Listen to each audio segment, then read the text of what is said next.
வணக்கம். இன்னைக்கு பார்க்க போற டாபிக் என்ன அப்படின்னு கேட்டிங்கன்னா, தந்த்ரா ஏன் எல்லாத்துக்கும் பொருத்தமானதா இருக்காது? எல்லாத்துக்குமே அது ஏன் செட் ஆக மாட்டுக்கு? அது ஏன் ஷார்ட்கட் மெத்தடு அப்படின்னு சொல்றாங்க. அது உண்மையா? அப்புறம் இருமுனை கத்தி அப்படிம்பாங்க தந்த்ராவ. ஏன் அப்படி சொல்றாங்க? அப்புறம் இதுல போலி தந்த்ரா எப்படி கண்டுபிடிக்கலாம்? உண்மையான தந்த்ரானா எப்படி இருக்கும்? அப்படிங்கிற விஷயத்த பத்தி பார்க்கலாம். ஏன் தந்த்ரா எல்லாத்துக்கும் பொருத்தமானதாக இருக்காது அப்படின்னு சொல்லிட்டு கேட்டீங்க அப்படின்னு கேட்டீங்கன்னா, தந்த்ராவை பொறுத்தவரை எப்படி அப்படின்னு கேட்டிங்கன்னா, அதுல இருந்து நம்ம உணர்வு ரீதியா நிறைய விஷயங்கள் நம்மளை நம்மளே தெரிஞ்சுக்கணும். அதாவது நம்மளுக்குள்ள உள்ள விஷயங்கள் எல்லாமே மேலே எழும்பும் நம்மளுக்கு.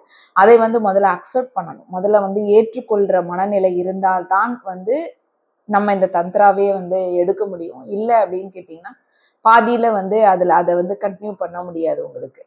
அப்போ வாழ்க்கையை நிறைய பேர் மாயை அப்படின்னு சொல்லிட்டு போறவங்களுக்குனா இந்த தந்த்ரா செட் ஆகாது. இதை மறுக்க கூடாது. நான் இந்த தந்த்ராவை பொறுத்தவரை மெயின் என்ன விஷயம் அப்படின்னா, உங்களுக்குள்ள உள்ள ஆசையா இருக்கட்டும், இல்ல உறவா இருக்கட்டும், இல்ல உடலா இருக்கட்டும், உணர்வா இருக்கட்டும், எந்த ஒரு விஷயத்தையும் நீங்க இதுக்கு என்ன அப்படின்னு கேட்டீங்கன்னா மறுக்க கூடாது, ஏற்றுக்கொள்ளணும். சரிங்களா? மாயை அப்படின்னு சொல்லிட்டு ஓடக்கூடாது. இதை எல்லாத்தையும் ஏற்றுக்கிட்டு என்ன பண்ணணும் அப்படின்னா, இதுல இருந்து தப்பித்து ஓடாம, அதாவது மற்ற இதுக்கும் உள்ள வித்தியாசம் என்னன்னா, தப்பித்து ஓடுவாங்க. இதை என்ன பண்ணணும் அப்படின்னு கேட்டீங்கன்னா மாற்றி அமைக்கணும். சரிங்களா? ஸோ ரொம்ப ரொம்ப இதுக்கு மன உறுதி ரொம்ப ரொம்ப அவசியமா இருக்கும். ஏன் அப்படின்னா இந்த தந்த்ராவை பொறுத்தவரை ரொம்ப பயம் ரொம்ப கிளப்ப ஆரம்பிக்கும். ஏன் அப்படின்னு கேட்டீங்கன்னா, உங்களுக்குள்ள உள்ள அடக்கி வச்சிருக்கிற உணர்வுகள் எல்லாமே வெளியே வரும். ஸோ அதை பார்த்தே நீங்க பயப்படுவீங்க. அதாவது மெயினா உங்களுக்குள்ள ஷேடோவே பார்த்து நீங்க பயப்பட ஆரம்பிப்பீங்க. ஸோ என்ன நடக்கும் அப்படின்னு சொல்லிட்டு கேட்டீங்க அப்படின்னு கேட்டீங்கன்னா, அந்த உள் இருளை ஏற்றுக்கொள்ள மாட்டோம். ஆக்சுவலா நம்ம என்ன நினைச்சிருப்போம் அப்படின்னு கேட்டீங்கன்னா, நான் ரொம்ப எப்போதுமே நம்ம என்ன பண்ணியிருப்போம் அப்படின்னா, நான் ரொம்ப யோகியன், நான் ரொம்ப ரொம்ப நல்லவன், நான் அப்படிலாம் கிடையாது அப்படின்னு சொல்லிட்டு நம்ம நிறைய நிறைய யோசிச்சிருப்போம். சரிங்களா? அப்படி வச்சிருப்போம். நம்மளே அப்படி தவறா இது பண்ணி வச்சிருப்போம். அப்புறம் இந்த தந்த்ராக்குள்ள வரும்போது என்ன அப்படின்னு கேட்டீங்கன்னா, அது உள்ள இருந்து அப்பதான் கிளப்ப ஆரம்பிக்கும். கிளப்ப ஆரம்பிச்ச உடனே அந்த உணர்வுகளை பார்த்தே என்ன பண்ணுவாங்கன்னா பயந்து ஓடுவாங்க. சரிங்களா? மெயினா இதுதான் இதோட பிரச்சனையே இதுதான். உணர்வை பார்த்து அவங்க பயந்து ஓடுவாங்க. அவங்களோட ஆசையை பார்த்தே அவங்களுக்கு பயமா இருக்கும் உங்களுக்கு. ஸோ அனுபவம் மூலம் தான் இதை கற்றுக்கொள்ளும். இப்போ என்னைய பொறுத்தவரைலாம் நீங்க பார்த்தீங்க அப்படின்னு கேட்டீங்கன்னா, எல்லாமே மேல இருந்து டவுன்லோட் ஆகும். பட் நான் அது தெரிஞ்சாலும் என்னால ஏற்றுக்கொள்ள முடியாது. ஸோ நிறைய தேடுவேன் நானு. தேடி பார்த்துட்டு உண்மையா இருக்கா? முன்னோர்கள் இதெல்லாம் சொல்லியிருக்காங்களா அப்படின்னு சொல்லிட்டு. ரொம்ப நான் அக்யூரேட்டா நான் உணர்றது என்னன்னா, அனுபவங்கள் மூலமா எனக்கு கிடைக்கும்போது, நான் அதுக்கப்புறம் நான் யார் என்ன சொன்னாலும் நான் மாற மாட்டேன். எனக்கு அனுபவம் மூலமாவே இதை இப்படிதான் கிடைக்கும் தந்த்ரா. அதுதான் ரொம்ப மன வலிமை வேணும் அப்படின்னு சொல்லிட்டு இதுக்கு சொல்லுவாங்க. ஏன்னா அனுபவம் தாறுமாறா கிடைக்கும் உங்களுக்கு. அதெல்லாம் ஏற்றுக்கொள்ற மனநிலை எல்லாருக்குமே இருக்காது. ஸோ என்ன நடக்கும் அப்படின்னு கேட்டீங்கன்னா, அப்போ அதை நம்புவோம் நம்ம. ஆனா அதை ஏற்றுக்கொள்றதுக்கு சக்தி இருக்கும். இப்ப சக்தி தான் இது எழும்ப ஆரம்பிக்கும். அப்போ இயற்கையாவே நிறைய இன்ட்யூஷன்ஸ் பவர்ஸ் ரொம்ப ஜாஸ்தியா வரும். அந்த சக்தி உணர்வு மேலே எழும்பும் உங்களுக்கு. அப்ப தியானத்துல நிறைய நிறைய அனுபவங்கள் கிடைக்க ஆரம்பிக்கும். அப்போ அதனால என்ன நடக்கும் அப்படின்னா, தந்த்ரா மூலமா ஈஸியா நீங்க முன்னேறி போயிட்டே இருக்கலாம். குயிக்கா இது எல்லாமே நடக்கும் உங்களுக்கு.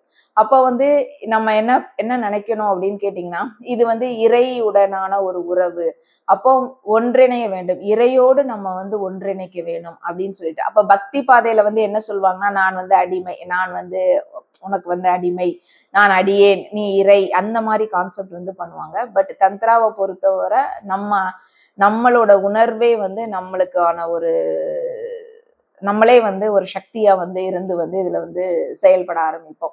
அப்போ ஏன் அதனாலதான் நிறைய பேருக்கு இது பொருத்தம் இல்லாமல் போகும். ஏன் அப்படின்னா இந்த சக்தி நிலை வரும்போது நிறைய ஆசை அவங்களுக்குள்ள புதைஞ்சு கிடக்குற ஆசை எல்லாம் வெளியே வரும். ஸோ அவங்க என்ன பண்ணுவாங்கன்னா, அந்த பாதையை விட்டுட்டு ஆசையை தேடி போயிடுவாங்க. ஸோ அது ஸ்டாப் ஆயிரும் உங்களுக்கு. அடுத்தது என்ன அப்படின்னு கேட்டீங்கன்னா, சித்தி நிறைய கிடைக்க ஆரம்பிக்கும், கண்ட்ரோல் பவர்ஸ் வந்து வர ஆரம்பிக்கும். அதாவது என்ன பண்ணுவாங்க அப்படின்னு இதெல்லாம் வந்து நான் நிறைய பேரை வந்து நான் பார்த்துருக்கேன். எதெல்லாம் அதாவது சித்தி கிடைச்சவங்க வந்து சித்தி கிடைச்சிட்டுன்னு சொல்லிட்டு அதோட வந்து ஸ்டாப் பண்ணி போயிடுறவங்க. அப்புறம் என்ன பண்ணுவாங்கன்னா கண்ட்ரோல், அதாவது நம்மக்கிட்டே நம்மக்கிட்டே இருந்து கற்றுக்கிட்டு அப்படியே மாற்றி சொல்லுவாங்க. நான் தான் வந்து உனக்கு கற்றுக் கொடுத்தேன் அப்படின்னு சொல்லிட்டு நம்மளை கண்ட்ரோலே வந்து எடுக்க பார்ப்பாங்க. ஸோ அப்பம் அதெல்லாம் வந்து ஒரு குருவின் வழிகாட்டுதலை வந்து ஏற்றுக்கொள்ளவே மாட்டாங்க. அவங்களுக்கு கடைசியில் அவங்களே குரு அப்படின்னு சொல்லிடுவாங்க. அப்புறம் காமத்தை வந்து ஆன்மீகமாக உங்களுக்கு வந்து மாற்ற வந்து தெரிஞ்சிருக்கணும் முதல்ல. அதை வந்து நிறைய பேர் வந்து கொச்சப்படுத்துவாங்க. பெண் அப்படின்னாலே வந்து ஒரு போக பொருளா பாக்குறவங்களுக்குலாம் வந்து இது சுத்தமா வந்து செட்டே ஆகாது உங்களுக்கு. அதை வந்து ஒரு இறைத்தன்மையா வந்து புனிதமா வந்து பாக்குறதுக்கு வந்து தெரிஞ்சிருக்கணும் உங்களுக்கு. அப்ப வந்து தந்த்ரா அப்படிங்கிறது என்ன அப்படின்னா, இது வந்து அப்ப வந்து விரைவா ரொம்ப ஃபாஸ்டா போகிற பாதையா அப்படின்னு சொல்லிட்டு கிடையாது. யார் தயாராகிறாங்களோ அவங்களுக்கு மட்டுமே திறக்கும் கதவு, அவ்வளவுதான். இதோட மெயின் கான்செப்டே என்னன்னா, தந்த்ரா வந்து திறக்கும் கதவு. யார் வந்து தயாரா இருக்கிறாங்களோ அவங்களுக்கு தான் வந்து திறக்கும். அதே மாதிரி நீ ஒன்ஸ் வந்து அதுக்குள்ள வந்து தவறு பண்ணிட்டேன்னா அவங்கள வந்து வெளியே தள்ளிரும், அவ்வளவுதான். அதுக்கு மேல வந்து நம்ம லெசன்ஸ் வந்து ரொம்ப எடுக்கணும் நீங்க. ஏன் அப்படின்னா இந்த ஆசைகள், இந்த பணத்தாசை, பதவி ஆசை, அப்புறம் கண்ட்ரோலிங் பவர், இதெல்லாம் வந்து வேணும் அப்படின்னு சொல்லிட்டு இந்த தந்திராவை யூஸ் பண்ணி நம்ம எடுக்கிறோம் அப்படின்னா அந்த தந்திரா வந்து அதோட வந்து ஸ்டாப் ஆயிரும் உங்களுக்கு. அப்போ உங்க பாதை என்ன ஆகும் அப்படின்னா அதை நோக்கி போகாம வேற ரூட் வந்து நீங்க டைவர்ட் ஆகி நீங்க வந்து போயிருவீங்க. ஸோ ரொம்ப ரொம்ப கேர்ஃபுல்லா இருக்கணும். எப்படி வந்து அதனாலதான் வந்து இதை வந்து இருமுனை கத்தி அப்படின்னு சொல்லிட்டு சொல்லுவாங்க. ஏன் வந்து இருமுனை கத்தி அப்படின்னு சொல்லிட்டு சொல்றாங்கன்னா இதான் கான்செப்ட். நீ வந்து தவறா இது பண்ண, ஏன்னா இது ரொம்ப ரொம்ப இதற்கு வந்து நிறைய கட்டுப்பாடுகள் உண்டு. நிறைய என்ன சொல்றது, இப்ப இறை வந்து சொல்லிருச்சு அப்படின்னு சொன்னா அதை ஏற்றுக்கொள்ற மன வலிமை வந்து வேணும். அது எல்லாத்துக்கும் தர்க்கம் பண்ணிட்டு இருந்தா வந்து இது வந்து செட்டே ஆகாது உங்களுக்கு. இப்போ ஒரு சாதாரண பாதைக்கும் இந்த வழி பாதைக்கும் நிறைய வித்தியாசங்கள் இருக்கும். ஏன் அப்படின்னா வேகமாக வந்து உள் மாற்றம் வந்து ரொம்ப ஃபாஸ்டா வந்து நடக்கும். இது வந்து உடல், மனம், சுவாசம், உணர்வு, ஆசை அனைத்தையும் பயன்படுத்தும். எல்லாத்தையும் நம்மளுக்குள்ள அனைத்தையும் பயன்படுத்துறதுனால இது ரொம்ப ரொம்ப இன்டென்ஸான ஒரு எனர்ஜியா வந்து இருக்கும் உங்களுக்கு. அப்போ வந்து உணர்வு அப்படிங்கிறது, ஆசை அனைத்தையும் வந்து இது வந்து பயன்படுத்தி அது மூலமா நம்மளுக்கு நிறைய முன்னேற்றங்கள், வேகமான முன்னேற்றங்களை வந்து கொடுக்கும். அப்போ இதற்கு வந்து வாழ்க்கையை வந்து துறக்க வேண்டும் அப்படிங்கிற அவசியம் வந்து இங்க வந்து இருக்காது. மற்ற இதுலலாம் பாத்தீங்கன்னா துறக்கணும் அப்படின்னு சொல்லுவாங்க. தந்திராவை பொறுத்தவரை வாழ்க்கையை வந்து துறந்துதான் போகணும் அப்படின்னு சொல்லிட்டு, அந்த மாதிரி ட்வின் ஃப்ளேம் ஜேர்னிலையும் நிறைய பேர் வந்து ஐயோ நம்ம இந்த ஜேர்னிக்கு வந்துட்டா நம்ம வந்து அவ்வளவுதான் எல்லாமே போச்சுதா அப்படின்னு சொல்லிட்டு நினைக்க கூடாது. அது ஏன் அப்படின்னா என்னை பொறுத்தவரை இந்த ஜேர்னியில் இருக்கிறவங்க அத்தனை பேரும் தந்த்ரா பேஸ்டில் தான் வந்து வருவாங்க, சரிங்களா. அது நீங்கள் நல்லா அது தெளிவாக இருக்க உங்களுக்கு பல முன்னேற்றங்கள் வந்து உங்களுக்கு வந்து கிடைக்கும். இடையில வந்து ஆசைகளுக்கோ பணத்தை எதுனாலும் சரி, அது எதுக்காவது நீங்கள் போயிட்டீங்கன்னா அந்த பாதை வந்து ரூட் மாறணும்னு உங்களுக்கு டைம் எடுக்கும் உங்களுக்கு, சரிங்களா. அப்போ வந்து பயம் வந்து இது வந்து உடைக்கும், ரொம்ப பயத்தை வந்து மேலே எழுப்பும். அதுக்கப்புறம் பயத்தை வந்து சுத்தமா வந்து உடைக்கும். இருள், சாவு, அப்புறம் ஆசை, கோபம், உடல் எல்லாத்தையும் வந்து நம்ம ஏற்றுக்குவோம். இப்போ வந்து எனக்குதான் கோபம் வருது அப்படின்னா ஆமா கோபம் வருது, நியாயமான விஷயத்துக்கு கோபம் வருதுன்னு சொல்லிட்டு நான் ஏற்றுப்பேன். நான் அதுக்கு வந்து நான் வந்து அடக்க மாட்டேன், சரிங்களா. எதுனாலும் சரி, நான் வந்து இப்ப அழுகை வருது அப்படின்னு சொன்னாலும் நான் வந்து அழுதுருவேன். நான் அதுக்காண்டி மற்றவங்களுக்கு போய் வந்து நான் வந்து போலியா நான் வந்து நடிக்கணும் அப்படிங்கிறது வந்து எனக்கு வந்து இருக்காது. சந்தோஷமா இருந்தாலும் அப்படிதான், என் சந்தோஷத்தை நான் வெளிப்படுத்துவேன். காமம் அப்படிங்கிறதையும் நான் வந்து வெளிப்படுத்துவேன். சோ எல்லாத்துக்குமே வந்து நம்ம வந்து இது எல்லாமே நம்மளுடைய உணர்வுகள் தான். சோ அந்த உணர்வை வந்து நீங்க ஏற்றுக்கொள்ளணும். ஏற்றுக்கொண்டுனாலே இந்த தந்திராவை வந்து நீங்க வந்து அதை கடக்கிறதுக்கான ஒரு பாதையை வந்து நீங்க எடுத்துட்டீங்க அப்படின்னு சொல்லிட்டு அர்த்தம் உங்களுக்கு. அப்போ ஒரு தவறாக வந்து இதை பயன்படுத்திட்டீங்கன்னா, ஏன் வந்து இதை வந்து இருமுனை கத்தி, ஏன் இதுல நிறைய தீமைகள் இருக்குது, சரிங்களா. இவ்வளவோ நன்மைகள் இருந்தாலும் நிறைய தீமைகள் இருக்கு. ஏன் அப்படின்னா ஆசை வழி வந்துச்சுன்னா இதை வந்து வீழ்ச்சி அடைய செஞ்சிடும், சரிங்களா. அப்போ சில தந்திரா அப்படிங்கிற பெயர்ல நிறைய பேர் வந்து காமம், நிறைய மாற்றி தான் வச்சிருக்கிறாங்க. இப்போ உள்ள காலகட்டம் நீங்க பார்த்தீங்க அப்படின்னு சொன்னீங்கன்னா, ஏன் வந்து நான் வந்து இவ்வளோ ஒரு தெளிவான ஒரு இதை சொல்றேன். 10% தான் வந்து ஒரு அக்யூரேட்ல இருக்கிறாங்க. 90% வந்து இந்த தந்த்ராவை வந்து தவறாதான் வச்சிருக்கிறாங்க அப்படின்னு சொன்னா, இப்போ பேசிக்கலா நான் வந்து மோனாடு ட்வின்னு. ஸோ மோனாடு அப்படிங்கும்போது டைரக்டா பரபிரம்மத்திட்ட இருந்து வந்த சோலா இருப்போம் நாங்கெல்லாம் மோனாடு. ஸோ அவங்களுக்கு வந்து இறை வந்து டைரக்டா வந்து டவுன்லோட்ஸ் பண்றதுனால அது நிறைய அனுபவங்களும் வந்து நிறைய கொடுக்கும். கஷ்டங்கள் இருக்கும் நிறைய உண்டு இதுல. இந்த மோனாடு பொறுத்தவரை வந்து ரொம்ப ரொம்ப கஷ்டமான ஒரு இதுதான். மற்ற ட்வின் மாதிரிலாம் கொஞ்சம் இருக்காது. ரொம்ப ரொம்ப ஒரு என்ன சொல்றது, ரொம்ப கஷ்டமா தான் இருக்கும். ரொம்ப ரொம்ப பெயினா இருக்கும் உங்களுக்கு. ஸோ அதெல்லாம் வந்து கடந்து வந்தாதான் வந்து இதில் வந்து சாதிக்க முடியும். ஸோ அதுல தவறா நம்ம வந்து போயிட்டோம், நம்மளுக்கு அப்போ எல்லாம் கிடைக்கும் உங்களுக்கு. சரிங்களா? அப்போ அந்த காமம் அப்படிங்கிறதே வந்து நிறைய பேர் வந்து தந்த்ராவை வந்து எதுக்கு பயன்படுத்தனே தெரியாது. அந்த காமத்தை அந்த மாதிரி யூஸ் பண்ணிட்டு இருப்பாங்க. அப்புறம் ஆட்சி ஆசை காண்டி யூஸ் பண்ணுவாங்க, சித்தி ஆசைக்காண்டி யூஸ் பண்ணுவாங்க. இதுல எல்லாமே சிக்கிக்கிட்டாங்க அப்படின்னு சொன்னா அவங்களுக்கு வந்து இதை வந்து அவ்வளவுதான், பதவி ஆசையா தட்ஸ் ஆல் அப்படிங்கிற மாதிரி, பணத்தாசையா அவ்வளவுதான் அப்படிங்கிற மாதிரி போயிடும். ஆனா தந்த்ரா அப்படி கிடையாது. அதையும் தாண்டி நிறைய இருக்கு. இறையை வந்து பியூரா வந்து இறை வந்து காண்கிறதுக்கான ஒரு பயணம். அது வந்து ரொம்ப கஷ்டமான, அதாவது ஷார்ட் தான், ஆனா ரொம்ப ரொம்ப இன்டென்ஸ், ரொம்ப ரொம்ப கஷ்டமான ஒரு பாதை தான். இருமுனை கத்தி தவறு பண்ணிட்டீங்க அப்படின்னா திருப்பி உங்களை வந்து குத்தும். சரிங்களா? அதை ஈஸியா வந்து நினைக்க கூடாது உங்களுக்கு. ஸோ ஈகோ அதிகரிக்கும், ரொம்ப ரொம்ப ஈகோ வந்து அதிகரிக்கும். இப்போ சித்தி அதிகமற்ற உடனே நான் பெரியவன். இப்ப என்னோட இதுல நீங்க எடுத்துக்கிட்டீங்கன்னா நிறைய பேர் வந்து என்கிட்ட வந்து கேட்க வருவாங்க. சரிங்களா? கேட்க வந்துட்டு ஸோ நம்ம சொன்னோம் அப்படின்னு சொன்னீங்கன்னா, நம்ம வந்து கற்றுக் கொடுக்குறோம் அப்படின்னு சொல்லும் போது, ஏதாவது ஒரு காலகட்டம் வரும்போது என்ன பண்ணுவாங்க, நான் தான் கற்றுக் கொடுக்குறேங்கிற மாதிரி அவங்க நம்மகிட்டே வந்து பிளேட்டை மாற்றுவாங்க. ஏன் அப்படின்னா ஈகோ. சரிங்களா? பழசு எல்லாமே மறந்துடும் அவங்களுக்கு. எதுல இருந்து வந்து ஸ்டார்ட் ஆச்சு இந்த தந்த்ரா அப்படிங்கிறதே வந்து அவங்களுக்கு வந்து தெரியாது அவங்களுக்கு. ஸோ அப்படி இருக்கும்போது அந்த ஈகோனால இது பண்ணி, அப்புறம் வந்து அவங்க ஆசையவே வந்து அவங்க வந்து அக்செப்ட் பண்ணாம, அதை நோக்கி வந்து போய் ஆசைக்கு மட்டுமே வந்து போறது, இதெல்லாம் பண்றவங்களுக்கு வந்து தந்த்ரா வந்து தீமையில கொண்டு போய் வந்து முடிஞ்சிடும். ஒரு கட்டத்தில் வந்து தீமையில வந்து முடிஞ்சிடும். ஸோ உங்களுடைய அந்த அனுபவத்தை வந்து சாதனையாக வந்து மாற்ற தெரிஞ்சிருக்கணும். அதனாலதான் வந்து பல வருடங்கள் வந்து தியானம் பண்றவங்க, எவ்வளோ வருடக்கணக்கா தியானம் பண்றவங்களை விட இது வேகமாக மாற்றம் இருக்கும். ஆனால் இது ஷார்ட்கட் அப்படின்னு சொன்னோன்னா ஈஸி அப்படிங்கிறது கிடையாது. ஷார்ட்கட் அப்படின்னு சொன்னா ரொம்ப ரொம்ப இன்டென்ஸான பாத் அப்படிங்கிறதான் இதோட அர்த்தம். அப்ப ஏன் வந்து இதை வந்து இந்த சக்தி வந்து நம்மளை வந்து விடுவிக்கும், ஆனா அடிமையாக்காது. சரிங்களா? யாருக்கிட்டையும் வந்து அடிமையாக்கணுங்கிறது வந்து இதுக்கு வந்து கிடையாது.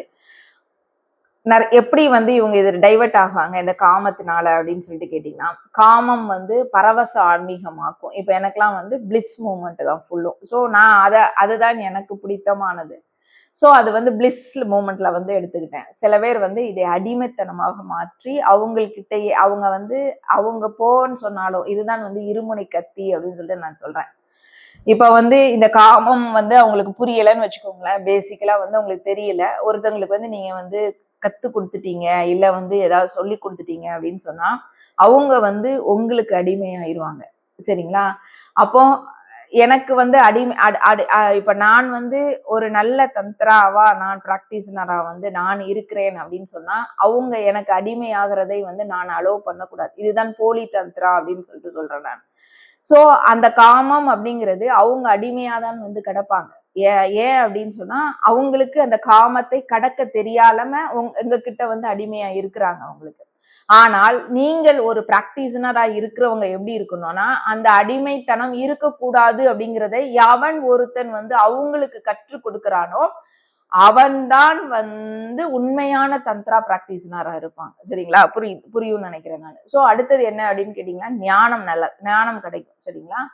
ஸோ ஈகோ வந்து ரொம்ப ரொம்ப எழும். அப்போ ஒரு ஸ்டேஜ்ல வந்து என்ன பண்ணுவாங்களா, நான் இந்த ரெண்டையும் வந்து நான் வந்து நல்லா பார்த்திருக்கேன். அதாவது அடிமைத்தனமா கிடக்கிறவங்களையும் பார்த்திருக்கிறேன். இன்னொன்னு என்ன அப்படின்னா ஈகோ வந்து அவங்க வந்து என்ன பண்ணுவாங்க அப்படின்னு கேட்டீங்கன்னா, நான் பெரியவன் அப்படின்னு சொல்லிட்டு சொல்லி கொடுத்துறவங்களே வந்து தூக்கி சாப்பிட்டுருவாங்க அவங்களுக்கு. அதுக்குதான் நான் அன்னைக்கு ஒரு கதை கூட சொன்னேன் அவங்களுக்கு. தள்ளி போட்டு உட்கார்ந்துருவான் அவங்களுக்கு. நான் தான் அது வந்து ஈகோ, சுத்தமா வந்து ஈகோ வந்துரும் அவங்களுக்கு. அப்போ அந்த ஈகோ வந்து மறைச்சிருச்சுன்னு வச்சுக்கோங்களேன், அவங்களுக்கு அவ்வளவுதான். அந்த இப்போ சரஸ்ரார வந்து இப்போ ஓப்பன் ஆகுது அப்படின்னு சொன்னா குழந்தையில தான் வந்து சரஸ்ரா வந்து ஓப்பன் ஆகும் அப்படின்னு சொல்லுவாங்க.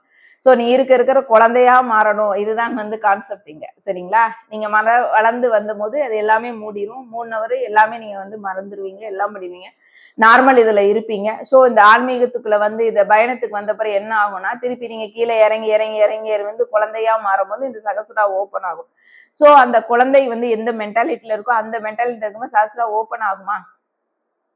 அந்த ஓப்பன் ஆனதுக்கு அப்புறமும் நீங்க ஈகோ இதாம இருந்தால்தான் வந்து இதுல தப்பிக்கலாம். சரிங்களா? இல்லைன்னா என்ன பண்ணிருக்கோம்னா மூடிடுவோம். திருப்பி மூடினவுடனே என்ன ஆயிரும்னா அந்த குழந்தை வந்து வளர்ந்துரும். குழந்தை வளர்ந்துச்சு அப்படின்னு சொல்ல ஈகோல வந்து கட்டுன்றோம். ஸோ கர்மால போய் விழுந்துரும். அப்புறம் திருப்பி மலர்ந்து. அதனாலதான் நான் இருமுனை கத்திங்கிறேன். ஏன்னா உங்களுக்கு அதுவே உங்களுக்கு தெரியாது. அந்த திரை வந்து உங்களுக்கு போட்டு மறைச்சிடும். நீங்க யார் சொல்லியும் கேட்க மாட்டாங்க. ஈகோல இருக்கிறவங்க மட்டும் நீங்க பாத்தீங்கன்னா யார் சொல்லியும் கேட்க மாட்டாங்கங்க. நீங்க அவங்ககிட்ட வந்து சொல்றதே வந்து வேஸ்ட். விட்டுறதான் வந்து ரொம்ப ரொம்ப நல்லது. அந்த மாதிரி ஆட்கள்கிட்ட வந்து நம்ம நம்ம நவுண்டுக்கிறது வந்து ரொம்ப ரொம்ப சேஃப். அவங்களா வந்து அடிபட்டு மிதிப்பட்டு எப்படி பட்டுனாலும் அவங்க வரட்டும் அப்படின்னு சொல்லிட்டு விட்டுறணும் உங்களுக்கு. ஸோ இது எல்லாமே நீங்க வந்து தெரிஞ்சுக்கிடணும். ஸோ ஈகோ வரக்கூடாதுன்னு தெரிஞ்சுக்கிடணும். நம்மளுக்கு இதனால ஞானம் கிடைக்கும். ஸோ அந்த ஞானத்தை வந்து எப்படி யூஸ் பண்ணணும் பிறருக்காண்டி அப்படின்னு சொல்லிட்டு தெரிஞ்சுக்கணும். அடிமைத்தனம் இருக்கக்கூடாது. அதாவது உங்ககிட்டயும் யாரும் அடிமையா இருக்கிறதுக்கு நீங்க அலோவ் பண்ணக்கூடாது. நீங்களும் யாரையும் அடிமையாக்க கூடாது. ரெண்டு சைடும் நீங்க வந்து இதுல வந்து ஜாக்கிரதையா வந்து இருக்கணும். பரவச ஆன்மீகம் அப்படிங்கறத சூஸ் பண்ணிட்டீங்க அப்படின்னு சொன்னீங்கன்னா ரொம்ப ரொம்ப பெஸ்டா இருக்கும் இதுல.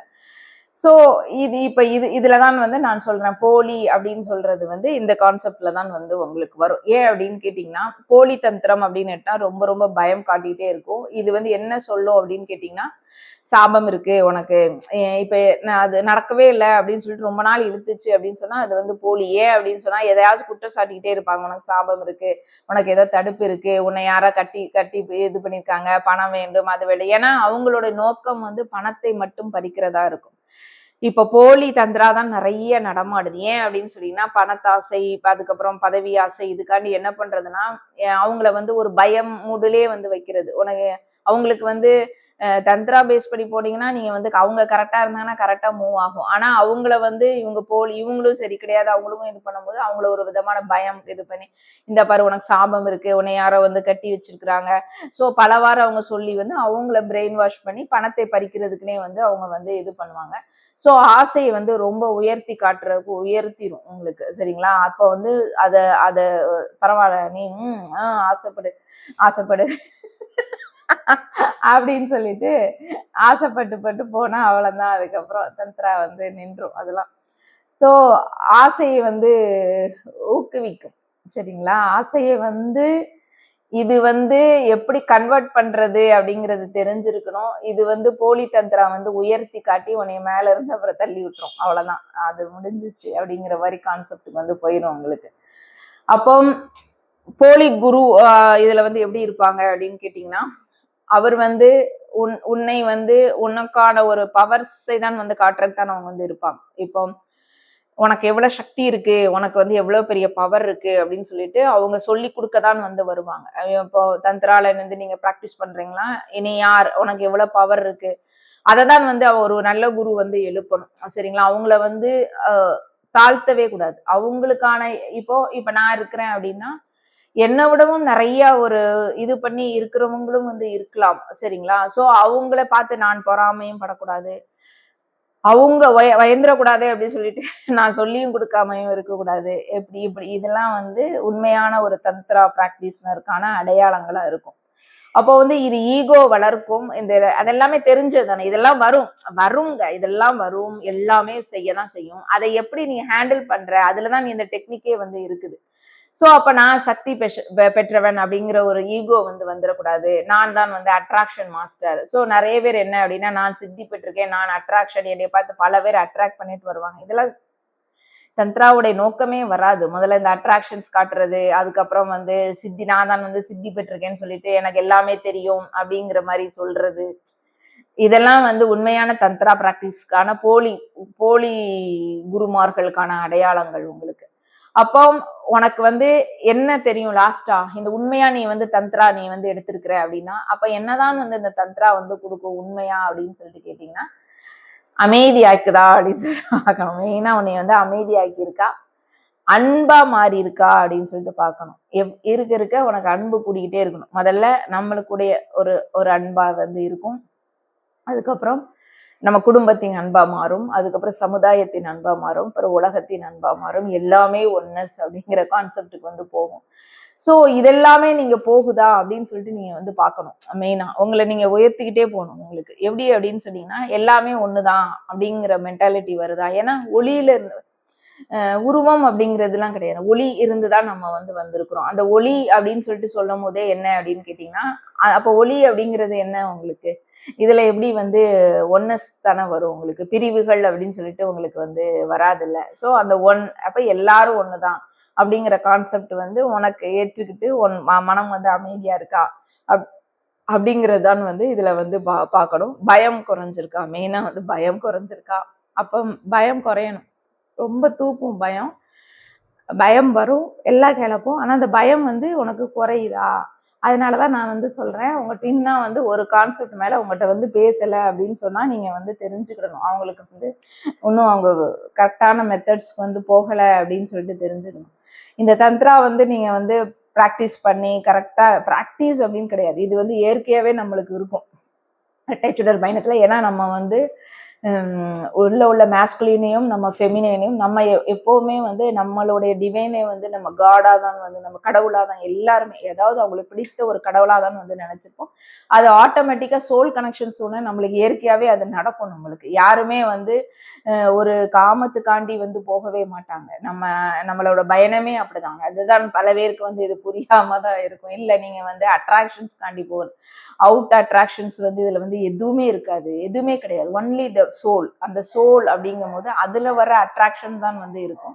ஸோ அந்த அட்ராக்ஷன் எப்படி வந்து எல்லாத்துலயும் வந்து இருக்காது அந்த அட்ராக்ஷன். அப்பதான் வந்து என்ன என்ன அப்படின்னா அந்த ஆத்மா ஒரு தூய அன்பு. அப்ப சிவனே என்னன்னா அன்பு, தூய அன்பு. அந்த தூய அன்புக்காண்டி தான் இந்த ஆத்மா வந்து போகுதே ஒழிஞ்சு வேற எதுக்காண்டியும் வந்து அவங்க கிட்ட வந்து மிங்கிள் ஆகாது. ஏன் அப்படின்னா அன்பே சிவம். அந்த அன்பே சிவம் கான்செப்டுக்கு நம்ம வந்து நம்ம ஐக்கியமாகணும் அப்படிங்கிற கான்செப்ட் தான் வந்து இதுல வந்து வரும் உங்களுக்கு. ஸோ அப்ப நம்ம இயற்கையாவே நம்மளுக்கு என்ன தோணும், நம்மளுக்குள்ளே நம்ம நிறைய கேள்வி கேட்போம். ஏன் வந்து நம்மளுக்கு வந்து இப்படி வந்து நம்மளுக்கு நான் நல்லா தானே இருக்கிறோம், ஏன் வந்து நம்மளுக்கு இவங்ககிட்ட மட்டும் வந்து இப்படி வருது, நம்ம ட்வின் அப்படின்னு சொன்னா மட்டும் நம்மளுக்கு ஏன் வந்து இப்படிலாம் வருது, ஃப்ரீக்வன்சி ஒத்து போறவங்ககிட்ட மட்டும் எப்படி இப்படி வருது, எப்படி அன்கண்டிஷனல் லவ்ஸ் எல்லாம் வருதுன்னா கான்செப்ட் வந்து இதுதான். அந்த சோல் தான் வந்து நம்ம பார்ப்போம். அவுட் இதெல்லாம் வந்து நம்ம வந்து பார்க்கவே மாட்டோம். அதனாலதான் வந்து ஈஸியா வந்து நம்ம மூவ் பண்ண வந்து நம்மளால முடியுது. ஏன்னா மற்றவங்களுக்கு வந்து வெளியே வந்து என்ன அப்படின்னு கேட்டீங்கன்னா, வெளி தோற்றம், அப்புறம் என்னது ஸ்டேட்டஸ், இது மாதிரிதான் வந்து பார்த்துக்கிட்டே தான் அவங்களுக்கு அதை தாண்டி வந்து போகவே வந்து முடியாது. எல்லா மக்களுமே நீங்க பாத்தீங்கன்னா ஒருத்தன் ஒரு கரெக்டா ஒரு பதவியில இருந்தாதான் அவனுக்கு வந்து மதிப்பு. அப்போ அவனுக்கு கீழே உள்ளவங்களுக்குனா வந்து மதிப்பு கிடையாது, அதுக்குதான் மதிப்பு. அப்போ எல்லாருமே வந்து அவனுடைய ஒரு அந்த அந்த ஒரு பதவி அப்படிங்கிற ஒரு அடையாளத்துக்கு தான் மதிப்பு, பணக்காரன் அப்படிங்கிறது தான் மதிப்பு, பணம் தாரான் அப்படின்னா மதிப்பு. மனிதனுக்கு இங்க வந்து மதிப்பு கிடையாது, ஆன்மாக்கு வந்து இங்க வந்து மதிப்பு கிடையாது. ஸோ அந்த மதிப்பை வந்து உணரக்கூடிய நம்மளால இந்த தந்திராவை வந்து எளிதாக வந்து கடக்க முடியும், ஃபாஸ்டா மூவ் பண்ண முடியும். ஸோ நீங்க எல்லாருமே என்னை பொறுத்தவரை, நான் மற்றவங்களாம் எப்படி இருக்கிறாங்களோ எனக்கு வந்து தெரியாது, ஆனால் இந்த இரட்டை சுடர் பயணத்தில் இருக்கிறவங்க தந்த்ரா ப்ராக்டிஸ் பண்ணீங்க அப்படின்னு சொன்னீங்கன்னா நீங்க ரொம்ப ரொம்ப ஈஸியா இருக்கும். பட் இருமுனை கத்தி, ஆனா நம்மளுக்கு ஆட்டோமேட்டிக்காவே ஒழுக்கம். ஏன் அப்படின்னு சொன்னா நம்ம தந்த்ரா அப்படின்னு வரும்போது நம்ம ட்வின்னை தவிர நம்மளால வேற யாரையுமே வந்து நினைக்க முடியாது. ஸோ சிவன் பார்வதி தத்துவத்தில் தான் வரும், சிவசக்தி தத்துவத்தில் தான் நம்ம வந்து வருவோம். ஸோ பேசிக்கலா அந்த ஆத்மா என்னதான் வந்து உருவம் வந்து நம்ம வந்து ஒரு சோல்மேட்டோ ஒரு கார்மிக்கோ என்னமோ வந்து நீங்க வந்து நினைச்சிருந்தாலும் நம்மளுக்கு உள்ள ஒன்றது யாரா இருப்பாங்க, முதல்ல இருந்து நம்ம இந்த ஜேர்னிக்கு வந்துட்டோம் அப்படின்னு சொல்லிட்டு ஒன்றது யாரா இருப்பாங்கன்னா நம்ம ட்வின் தான். நம்ம வந்து வெளியே வேணா வந்து இவங்களா இருக்கலாமோ அப்படின்னு சொல்லிட்டு ஒரு சோல்மேட்டை பார்க்கலாம், ஒரு கார்மிக்க பார்க்கலாம், உங்களுக்கு வந்து ஃபால்ஸை வந்து பார்த்து வச்சிருக்கலாம். ஆனால் உணர்வு ரீதியா உங்களுக்குள்ளே இருந்து செயல்பட்டது யாருன்னா உங்களுடைய ட்வின் தான். சரிங்களா? ஸோ உங்களை ஏக்குறது எல்லாமே வந்து உங்க ட்வின் மட்டும்தான் இருக்கும். ஸோ இந்த பயணத்துக்கு வந்ததுக்கு அப்புறம் நம்ம வந்து இறை அப்படிங்கிற ஒரு கான்செப்ட் நம்மளே வந்து இறை, நம்மளுக்குள்ள இறை, நம்மளுக்குள்ளதான் டிவைன் இருக்கு அப்படிங்கிறதே நம்ம தெரிஞ்சுக்கும் போதுதான் இதோட புனித தன்மையை வந்து இந்த பயணத்தில் இருக்கிறவங்க ரொம்ப ரொம்ப அருமையா வந்து தெரிஞ்சுப்பாங்க. சரிங்களா? அதனாலதான் இந்த பாதையில் நீங்க வந்து போனீங்க, எல்லாத்தையும் பயத்தெல்லாம் நீக்கிட்டு நீங்க வந்து போனீங்க அப்படின்னு கேட்டீங்கன்னா ரொம்ப ஈஸியா நீங்க வந்து யூனியன், ரீயூனியன் எல்லாமே ரொம்ப ஈஸியா வந்து நீங்க வந்து அடையலாம். தேங்க்யூ.